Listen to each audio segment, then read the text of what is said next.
Media Vietnam gencar melontarkan pesiwar jelang turnamen Piala AFF U23 tahun 2022. Terkini mereka meremehkan 3 pemain timnas Indonesia dengan menyebut keberatan nama. 3 pemain timnas Indonesia U23 yaitu Ronaldo Kuateh, Beckham Putra Nugraha, dan Ahmad Figo.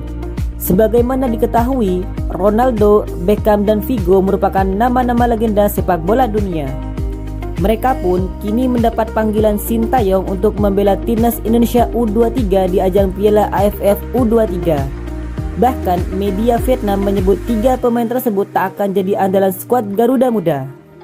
Meski memiliki nama besar, ketiga pemain ini, Ronaldo Kuateh, Beckham Putra, dan Ahmad Figo, kemungkinan tidak akan menjadi andalan di Indonesia U23 mendatang. Pasalnya, pelatih Sintayong telah memanggil sederet pemain yang bersinar di Piala AFF 2020 seperti Alfiandra Dewangga, Rahmat Irianto, Pratama Arhan, atau Rizky Ridho sebagai kerangka skuadnya. Tulis laporan media Vietnam Soha.vn. Meski diremehkan media Vietnam, tentu saja 3 pemain ini akan punya motivasi tersendiri untuk membungkamnya. Bahkan, Ronaldo Kuateh dan Ahmad Figo nyatanya sudah debut di tim senior Indonesia. Sementara itu, Beckham Putra juga sudah merespon. Ia menegaskan akan memberikan yang terbaik bagi timnas Indonesia di Piala AFF U23. Saya sangat bangga. Siapa yang tidak mau membela timnas, pasti Beckham akan memberikan kemampuan terbaik untuk meraih hasil yang terbaik, ujar Beckham Putra. Sementara itu, timnas Indonesia akan tergabung di grup B Piala AFF U23 bersama timnas Laos, Myanmar, dan rival tetangga Malaysia. Jelang perhelatan akbar Piala Dunia 2022 Qatar, Indonesia jadi bahan perbincangan dunia.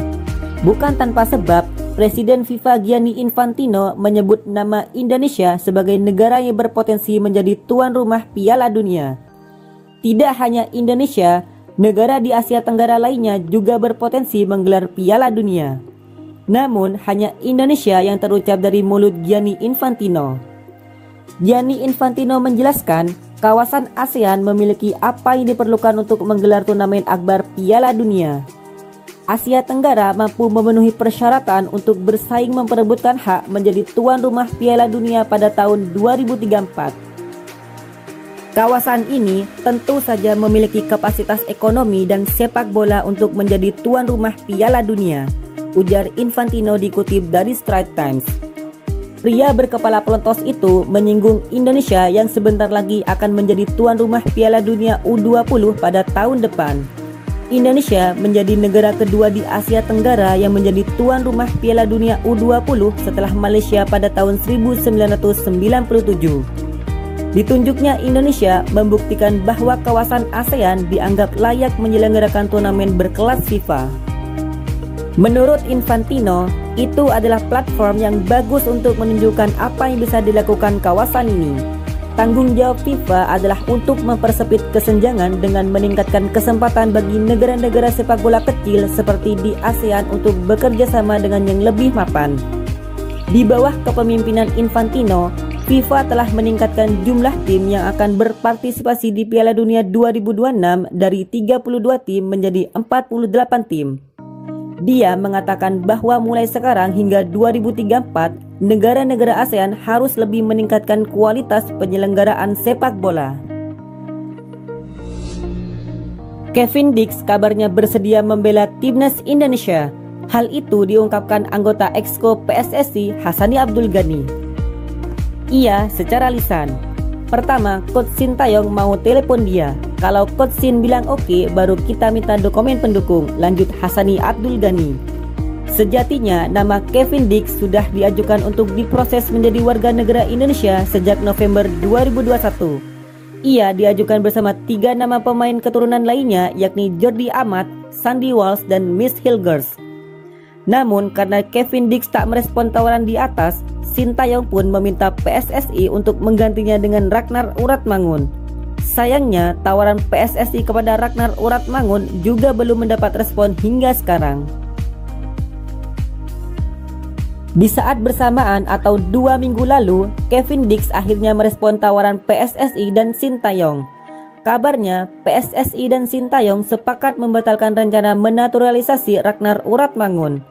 PSSI bakal fokus kepada Kevin Dix dan 3 nama lain yakni Miss Hilgers, Jordi Amat, dan Sandy Walsh. Sejauh ini, proses naturalisasi Sandy Walsh dan Jordi Amat yang paling mulus, mengingat dokumen naturalisasi keduanya sudah tiba di Kemenpora. Jika Kevin Dix pada akhirnya membela timnas Indonesia, ia bakal mencetak sejarah. Ia bakal menjadi pesepak bola pertama Indonesia yang merasakan atmosfer Liga Champions. Sekedar diketahui, Kevin Dix memegang 3 penampilan di Liga Champions. Semua caps itu ia catatkan ketika berseragam Feyenoord Rotterdam pada 2017-2018. Saat itu, ia turun saat Feyenoord Rotterdam kalah 1-3 dari Shakhtar Donetsk dan Napoli, serta ditumbangkan 0-1 dari Manchester City. Pengalaman mentas di ajang sekelas Liga Champions itu yang membuat Kevin Dix muncul sebagai pemain komplit. Tak hanya fasih mentas sebagai fullback kanan, Kevin Dix juga dapat diperankan sebagai fullback kiri dan gelandang bertahan. Karena itu, menarik menanti kiprah Kevin Dix bersama timnas Indonesia nantinya.